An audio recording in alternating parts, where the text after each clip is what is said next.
1761년 정월 창덕궁 동궁전에서 한 여인의 비명이 울려 퍼졌습니다. 그리고 곧 정막이 흘렀습니다. 피로 물든 옷자락 사이로 차가워져 가는 손이 보였습니다. 그 손의 주인은 경빈 박 씨였습니다. 그녀를 죽인 이는 다름 아닌 그녀가 그토록 사랑했던 남자 사도세자였습니다. 어떻게 이런 일이 벌어진 걸까요? 사랑하는 남자의 손에 목숨을 잃은 여인, 그 여인의 이름은 경빈 박 씨. 조선 궁중사의 가장 비극적인 인물 중 하나입니다. 그녀의 이야기는 사랑과 관광기 권력과 비극이 얽힌 조선 후기 왕실의 어두운 단면을 고스란히 보여줍니다. 경빈 박 씨의 출신과 초기 생애에 대해서는 기록이 남아있지 않습니다. 다만 해경궁 홍 씨가 쓴 한 중록을 통해 그녀의 본명이 빙해였고 인원 완구전의 친방 궁녀였다는 사실만이 전해집니다. 친방 궁녀라는 것은 완구의 침실을 관리하는 궁녀 중에서도 비교적 높은 지위에 있던 자리였습니다. 인원 왕후 김 씨는 숙종의 세 번째 왕비로 영주의 계모이자 사도세자에게는 할머니벌 되는 분이었습니다. 정빈 박 씨는 바로 이 인원 왕후를 모시며 궁중 생활을 했습니다. 그런데 언제부터인가 한 사내의 시선이 그녀를 따라다니기 시작했습니다. 그 산내는 바로 사도자였습니다. 1735년 영조의 둘째 아들로 태어난 사도세자는 총명하고 무예에 뛰어난 왕자였습니다. 하지만 아버지 영조와의 관계는 날이 갈수록 악화되어 갔습니다. 엄격하기로 유명한 영조는 아들에게 끊임없이 학문에 정진할 것을 요구했고 사도자는 그런 아버지의 기대에 부응하지 못한다는 압박감에 시달렸습니다. 그런 사도세자에게 경빈 박 씨는 어떤 존재였을까요? 한 중록에 따르면 사도세자는 인원 왕구가 살아있을 적에도 여러 해 동안 경빈 박 씨를 마음에 두었다고 합니다. 하지만 그녀는 윗전인 인원 왕후의 궁녀였기에 함부로 손댈 수 없는 존재였습니다. 당시 궁중 예법으로는 윗사람이 부리는 나인을 건드리는 것이 금기시되었거든요. 사도자는 그저 멀리서 바라볼 수밖에 없었습니다. 아마도 그 시간들이 그에게는 달콤한 고통이었을 겁니다. 닿을 수 없는 사랑? 그것이 사도세자의 마음을 더욱 애칠년 8월 조선궁중에 큰 변화가 찾아왔습니다. 인원 완구의 죽음은 사도자에게 있어 하나의 전환점이었습니다. 이제 경빈 박 씨를 가로막던 마지막 장벽이 사라진 셈이었으니까요. 그해 9월 사도자는 마침내 경빈 박 씨를 자신의 후궁으로 삼았습니다. 하지만 이 일은 처음부터 문제가 될 수밖에 없었습니다. 무엇보다 때가 너무 나빴습니다. 인원 왕후의 국상 중에 일어난 일이었거든요. 게다가 아버지 영주의 허락도 받지 않은 채 이루어진 일이었습니다. 더 큰 문제는 경빈 박 씨가 인원 완구전의 궁녀였다는 점이었습니다. 이는 단순히 예법을 어긴 정도가 아니라 영조에게는 자신의 어머니 벌되는 인원 완구에 대한 모독으로 느껴졌을 것입니다. 영조는 이 소식을 듣고 크게 분노했습니다. 한 중록에는 이때 상황이 생생하게 기록되어 있습니다. 영조는 사도세자를 호두에게 꾸짖으며 경빈 박 씨를 당장 출궁시키라고 명했습니다. 하지만 사도세자는 순순히 따르지 않았습니다. 그는 경빈 박쥐를 화와 홍주의 처소에 숨겨두었습니다.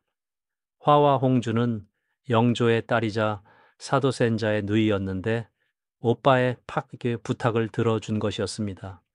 하지만 거짓은 오래가지 못했습니다. 영조는 결국 경빈 박 씨가 아직 군간에 있다는 사실을 알게 되었고 이번에는 더욱 경로했습니다. 아버지의 분노가 극게 달라자 사도세자는 절망했습니다. 그리고는 충격적인 행동을 했습니다. 우물에 뛰어든 것입니다. 사도세자의 자살 소동은 궁중을 발칵 뒤집어 놓았습니다. 조선 왕조실록에는 사도세자가 낙상했다고만 간략히 기록되어 있지만 한 중록에는 그가 우물에 뛰어들었다고 구체적으로 기술되어 있습니다. 왜 사도세자는 이런 극단적인 선택을 했을려 아마도 그에게는 경빈 박씨가 단순한 여인이 아니었을 것입니다. 아버지의 끊임없는 질책과 압박 속에서 지쳐가던 그에게 경빈 박씨는 유일한 위안이었을지도 모릅니다. 그런 경빈 박씨마저 빼앗긴다면 살아갈 이유가 없다고 생각했을 수도 있습니다. 다행히 사도세자는 목숨을 잃지는 않았습니다. 주변에 만류로 우물에서 구출되었고 영조도 아들의 극단적인 행동에 놀라 조금은 누그러진 태도를 보였습니다. 결국 경빈 박씨는 궁에 남을 수 있게 되었습니다. 하지만 정식 후궁으로 인정받지는 못했습니다. 대신 종육품 수칙이라는 궁녀의 품계를 받았습니다. 수칙은 엄밀히 말하면 후궁이 아니라 궁녀의 지위였습니다. 하지만 실질적으로는 세인자의 후궁 역할을 했습니다. 승은상궁과 비슷한 위치였다고 볼 수 있죠. 그렇게 경빈 박씨는 사도세자의 여인이 되었습니다. 경빈 박씨와 사도세자 사이에는 두 명의 자녀가 태어났습니다. 1759년에 태어난 아들 은정운과 1658년에 태어난 딸 청근 현주였습니다. 사도자는 경빈 박씨와 그들 사이에서 태어난 자녀들을 무척 사랑했습니다. 한즉 사도세자가 경빈 박씨를 특별히 총회했다는 뜻입니다. 하지만 이런 총회가 오히려 문제가 되기도 했습니다. 사도세자는 경빈 박씨를 위해 화려한 방을 꾸며주었는데 이때 자신에게 배당된 돈을 넘어 내수사의 돈까지 가져다 썼다고 합니다. 해경궁 홍씨는 이를 두고 안이 갖춘 세관이 없더라며 경빈 박씨의 방이 얼마나 호화로웠는지 표현했습니다. 이런 일들이 영조에게 알려지면 또다시 사도세자가 꾸중을 들을 것이 뻔했습니다. 그래서 해경궁 홍씨는 경빈 박씨를 탐탁치 않게 여겼습니다. 한중록에서 해경궁은 경빈 박씨의 성격에 대해 그것의 되미가 유학한지라고 평가하기도 했습니다. 하지만 이는 해경궁의 주관적인 시각일 수도 있습니다. 남편이 다른 여자를 총의하는 상황에서 그 여자를 곱게 볼 수 있는 아내가 어디 있겠습니까? 더군다나 경빈 박씨 때문에 사도세자가 영조의 노여움을 사고 그것이 결국 자신에게까지 영향을 미칠 수 있는 상황이었으니까요. 1750년대 후반부터 사도세자에게는 이상한 증상들이 나타나기 시작했습니다. 의대병이라고 불리는 증상이었는데 옷을 입는 것을 극도로 싫어하는 병이었습니다. 특정한 옷을 입기를 거부하거나 아예 옷 갈아입는 것 자체를 거부하기도 했습니다. 한중록에는 사도세자가 입고 있는 옷이 다 해져 떨어질 때까지 안 갈아입고 버텼다는 기록이 있습니다. 이는 현대의학으로 보면 강박장애나 정신분열증의 증상과 유사합니다. 아마도 아버지 영조와의 지속적인 갈등과 스트레스가 정신적 질환으로 발전한 것으로 보입니다. 이런 사도세자의 병적 증상은 점점 심해졌습니다. 그리고 그 화살이 경빈 박씨에게 향하기 시작했습니다. 사도자를 가장 가까이에서 모시던 경빈 박씨는 그의 옷을 갈아입히고 몸단장을 도와주는 역할을 했습니다. 하지만 의대병이 심해진 사도세자에게는 이런 경빈 박씨의 보살핌조차 괴로움이었을 것입니다. 더욱 문제가 된 것은 경빈 박씨가 사도세자의 비행에 대해 간언을 했다는 점입니다. 영조실록에는 또 영조가 사도자에게 그 사람이 강직하여 너의 비행에 대해 가하다 이로 인해 죽었을 것이라고 꾸짖는 대목이 나옵니다. 즉 경빈 박씨가 사도세자의 잘못된 행동을 지적하고 바로잡으려 했다는 의미입니다. 사도자를 진정으로 사랑했기에 그의 잘못을 지적했을 경빈 박씨. 하지만 정신적으로 불안정한 상태의 사도세자에게는 그마저도 부담스러웠을 것입니다. 사랑하는 사람의 충고가 오히려 독이 된 셈이었습니다. 1761년 정월 운명의 날이 찾아왔습니다. 의대병이 심해진 사도세자는 옷을 입기를 거부했습니다. 경빈 박씨는 남편을 달래며 옷을 입히려 했을 것입니다. 그런데 그 순간 사도세자의 광기가 폭발했습니다. 한 중록에 따르면 사도세자는 경빈 박씨를 구타했고 그 자리에서 경빈 박씨는 숨을 거두었습니다. 사랑하는 남자의 손에 목숨을 잃은 비극적인 순간이었습니다. 더욱 끔찍한 것은 사도세자가 경빈 박 씨를 살해할 때 그들의 아들 은정운도 칼로 쳤다는 야사입니다. 다행히 은정운은 목숨을 잃지는 않았지만 아버지의 광희를 직접 목격해야 했습니다. 사도세자는 경빈 박 씨를 죽인 후 어떤 심정이었을까요? 한중록에는 사도세자가 경빈 박 씨의 시신을 닦아주며 동공을 모시는 궁녀가 지저분하면 쓰겠냐고 중얼거렸다는 기록이 있습니다. 이미 광기에 빠진 사도세자는 자신이 무슨 일을 했는지조차 제대로 인지하지 못했을 수도 있습니다. 경빈 박 씨의 죽음은 조선 왕조실록이나 승정원 일기에는 기록되지 않았습니다. 아마도 고의로 기록하지 않았거나 후에 정조가 사도세자 관련 기록을 정리하는 과정에서 삭제되었을 것입니다. 다만 영조 38년 나경원의 고변과 관련해 영조가 사도세자를 추궁하는 부분에서 내가 왕손의 어미를 때려 죽이고라며 간접적으로 언급될 뿐입니다. 경빈 박 씨의 죽음을 알게 된 영조는 사도자를 불러 호두에게 꾸짖었습니다. 눈에 넣을 듯이 사랑하더니 왜 갑자기 때려 죽였느냐며 따졌습니다. 영조조차 사도세자가 경빈 박 씨를 얼마나 사랑했는지 알고 있었던 것입니다. 사도자는 처음에는 억울하다며 울면서 항변했습니다. 하지만 결국에는 자신에게 광증이 있어 그렇게 했다고 인정할 수밖에 없었습니다. 이는 사도세자 자신도 자신의 정신적 문제를 어느 정도 자각하고 있었다는 것을 보여줍니다. 경빈 박 씨의 죽음은 사도자의 수많은 비행 중 하나로 기록되었습니다. 그리고 이런 비행들이 누적되어 결국 1762년 이모화변으로 이어지게 됩니다. 사도자는 아버지 영조에 의해 뒤주에 갇혀 죽음을 맞게 되었습니다. 혹시 경빈 박 씨가 살아 있었다면 사도세자의 운명이 달라졌을까요?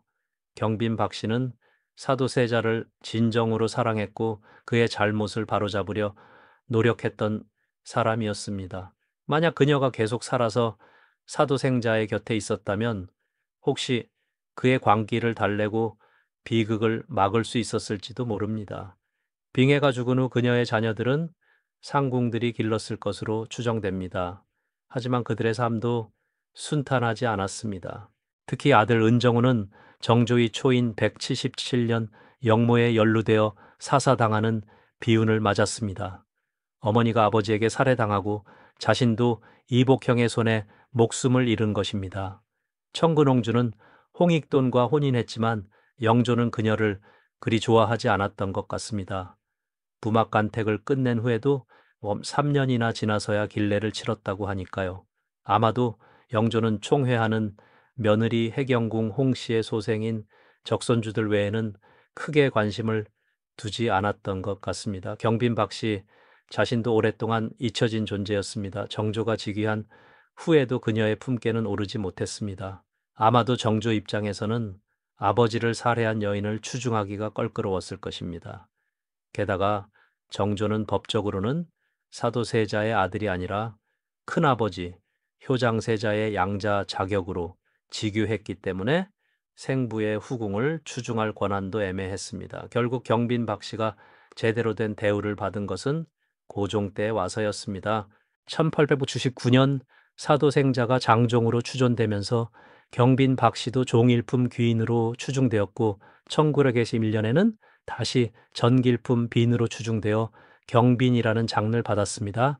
죽은 지 140년이 지나서야 비로소 황제의 후궁으로 인정받은 것입니다. 경빈 박 씨의 이야기는 여러 가지를 생각하게 합니다. 무엇보다 사랑이라는 감정의 복잡함을 보여줍니다. 사도자는 분명 박 씨를 사랑했습니다. 영조도 인정할 정도로 깊은 사랑이었습니다. 하지만 그 사랑이 결국 경빈 박 씨의 목숨을 앗아가간 것도 사실입니다. 현대의학의 관점에서 보면 사도세자는 정신질환을 앓고 있었던 것으로 보입니다. 지속적인 스트레스와 압박감, 그리고 아마도 유전적 요인까지 겹쳐 정신적 질환이 발병했을 것입니다. 의대병이라고 불리는 증상도 강박장애의 일종으로 볼 수 있습니다. 하지만 당시에는 정신질환에 대한 이해가 부족했습니다. 사도세자의 이상 행동은 단순히 불려나 방탕함으로 여겨졌을 뿐입니다. 적절한 치료를 받을 수 있었다면 경빈 박 씨의 비극적인 죽음도 막을 수 있었을지 모릅니다. 경빈 박 씨의 입장에서 생각해 보면 더욱 안타깝습니다. 그녀는 사도세자를 진정으로 사랑했고 그를 바른 길로 이끌려고 노력했습니다. 하지만 그런 노력이 오히려 사도세자의 분노를 사게 되었고 결국 목숨을 잃는 결과를 낳았습니다. 사랑하는 사람을 위한 희생이 이렇게 비극적인 결말로 이어질 줄 누가 알았겠습니까? 경빈 박 씨의 이야기는 또한 조선 후기 왕실의 어두운 면을 보여줍니다. 화려한 궁중 생활 뒤에는 이런 비극들이 숨어 있었습니다. 권력을 둘러싼 갈등, 정치적 압박, 그리고 그 속에서 희생되는 개인들의 이야기 말입니다. 특히 여성의 지위가 낮았던 조선시대에 경빈 박 씨 같은 후궁들의 삶은 더욱 불안정했습니다. 왕이나 세자의 총애를 받을 때는 화려한 생활을 할 수 있었지만 한순간에 모든 것을 잃을 수도 있었습니다. 경빈 박 씨의 경우는 목숨까지 이은 극단적인 경우였지만 많은 후궁들이 비슷한 불안감 속에서 살았을 것입니다. 그럼에도 불구하고 경빈 박 씨는 자신의 신분과 처지를 받아들이고 사도세자를 사랑했습니다. 그리고 그를 바른 길로 이끌려고 노력했습니다. 경빈 박 씨의 이야기가 후세에 전해질 수 있었던 것은 해경궁 홍시의 한중록 덕분입니다. 만약 해경궁이를 기록하지 않았다면 경빈 박 씨는 역사 속에서 완전히 사라졌을지도 모릅니다. 물론 한중록의 기록이 완전히 객관적이라고 볼 수는 없습니다. 해경궁은 경빈 박 씨에 대해 그리 호의적이지 않았고 자신의 입장에서 사건을 해석했을 가능성이 높습니다. 하지만 그럼에도 불구하고 한중록은 당시 상황을 생생하게 전해주는 귀중한 자료입니다. 특히 사도자의 정신적 문제에 대한 구체적인 묘사는 현대의학의 관점에서도 매우 정확합니다. 정신질환에 대한 지식이 부족했던 시대에 이렇게 정확한 증상을 기록할 수 있었다는 것은 해경궁이 직접 목격한 생생한 경험을 바탕으로 했기 때문일 것입니다. 한 중록을 통해 우리는 단순히 역사적 사실을 넘어서 당시 사람들의 감정과 심리를 엿볼 수 있습니다. 경빈 박 씨의 이야기도 그런 맥락에서 이해해야 할 것입니다. 그녀는 단순한 역사의 한 페이지가 아니라 사랑하고 희생한 한 인간이었습니다. 그 경빈 박 씨의 이야기에는 여전히 의문점들이 남아 있습니다. 정말로 치료 불가능한 상태였을까요? 만약 현대의 의학 기술이 있었다면 다른 결과가 가능했을까요? 또한 경빈 박 씨의 죽음이 이모 화변에 어떤 영향을 미쳤을까요? 사도세자가 가장 사랑하는 여인을 자신의 손으로 죽였다는 충격이 그의 정신 상태를 더욱 악화시키지는 않았을까요? 혹시 경빈 박 씨의 죽음이 사도세자의 최종적인 파멸로 이어지는 결정적인 계기가 되었을 수도 있습니다. 이런 질문들에 대한 명확한 답을 찾기는 어렵습니다. 하지만 이런 의문들이야말로 역사를 공부하는 재미이기도 합니다. 과거의 사건들을 통해 인간의 본성과 사회의 문제점을 생각해보고 현재와 미래에 대한 교훈을 얻는 것이 역사 공부의 진정한 의미니까요. 경빈 박 씨의 이야기는 결국 사랑에 관한 이야기입니다. 하지만 단순한 로맨스가 아니라 사랑이 가진 복잡하고 무거운 의미를 보여주는 이야기입니다. 사랑은 때로는 사람을 구원하기도 하지만 때로는 파멸로 이끌기도 합니다. 사도세자에게 경빈 박 씨는 분명 구원과도 같은 존재였을 것입니다. 아버지의 질책과 정치적 압박 속에서 지쳐가던 그에게 경빈 박 씨의 사랑은 유일한 위안이었을 테니까요. 하지만 동시에 경빈 박 씨는 사도세자에게 또 다른 부담이기도 했습니다. 그녀 때문에 아버지와 갈등을 빚어야 했고 그녀의 충고는 때로는 귀에 거슬렸을 것입니다. 정빈 박 씨에게도 사도자는 복잡한 존재였을 것입니다. 그녀를 궁녀의 신분에서 후궁으로 올려준 고마운 사람이면서 동시에 점점 관기에 빠져가는 위험한 사람이기도 했으니까요. 그럼에도 경빈 박 씨는 끝까지 사도자를 사랑했고 그를 바른 길로 이끌려고 노력했습니다. 이런 복잡한 감정들이 얽히고 설켜 결국 비극적인 결말로 이어진 것이 경빈 박 씨의 이야기입니다. 사랑이라는 감정이 얼마나 복잡하고 때로는 위험한 것인지를 보여주는 사례라고 할 수 있습니다. 경빈 박 씨라는 이름은 한동안 역사 속에서 잊혀졌습니다.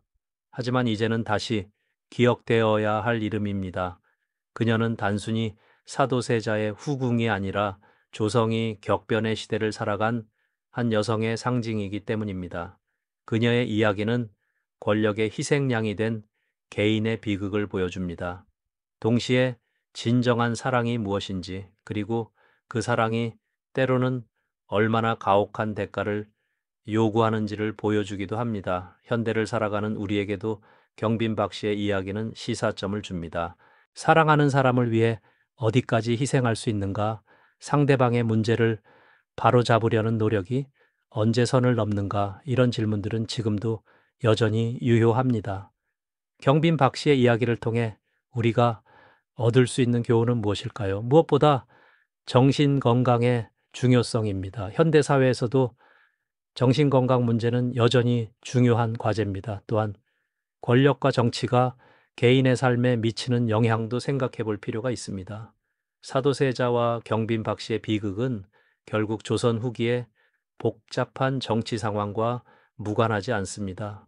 개인의 행복이 정치적 이해관계에 의해 좌우되는 상황은 지금도 존재합니다. 마지막으로 진정한 사랑의 의미를 생각해 볼 수 있습니다. 경빈 박 씨는 사도세자를 끝까지 사랑했고 그를 위해 희생했습니다. 비록 결과는 비극적이었지만 그녀의 사랑만큼은 진실했습니다. 현대 우리도 과연 그런 진실한 사랑을 할 수 있을까요? 1761년 정월 창덕궁 동궁전에서 숨진 한 여인의 이야기를 들려드렸습니다. 경빈박 씨라는 이름의 그 여인은 사랑 때문에 살았고 사랑 때문에 죽었습니다. 그녀의 이야기는 단순한 궁중 로맨스를 넘어서 인간의 복잡한 감정과 시대의 한계를 보여주는 깊이 있는 드라마였습니다. 경빈 박 씨는 이제 정식 이름으로 역사에 기록되어 있습니다. 비록 죽은 지 140년이 지나서야 인정받았지만 그녀의 사랑과 희생은 영원히 기억될 것입니다. 역사를 공부한다는 것은 단순히 과거의 사실을 외우는 것이 아닙니다. 과거를 살았던 사람들의 삶과 감정을 이해하고 그를 통해 현재를 돌아보고 미래를 준비하는 것입니다. 정빈박 씨의 이야기도 그런 맥락에서 우리에게 소중한 교훈을 줍니다. 사랑과 권력과 희생, 그리고 인간의 존엄성이 모든 것들이 얽힌 경빈박 씨의 이야기는 조선 후기를 넘어지도 우리에게 많은 것을 생각하게 합니다. 그녀가 꿈꾸었을 평범한 행복, 그리고 그 행복을 지키기 위한 노력들이 헛되지 않기를 바라며 오늘의 이야기를 마칩니다. 여러분도 역사 속들의 이야기에 관심을 가져주시고 구독과 좋아요로 응원해 주세요. 다음에도 더 흥미진한 역사 이야기로 찾아뵙겠습니다. 감사합니다.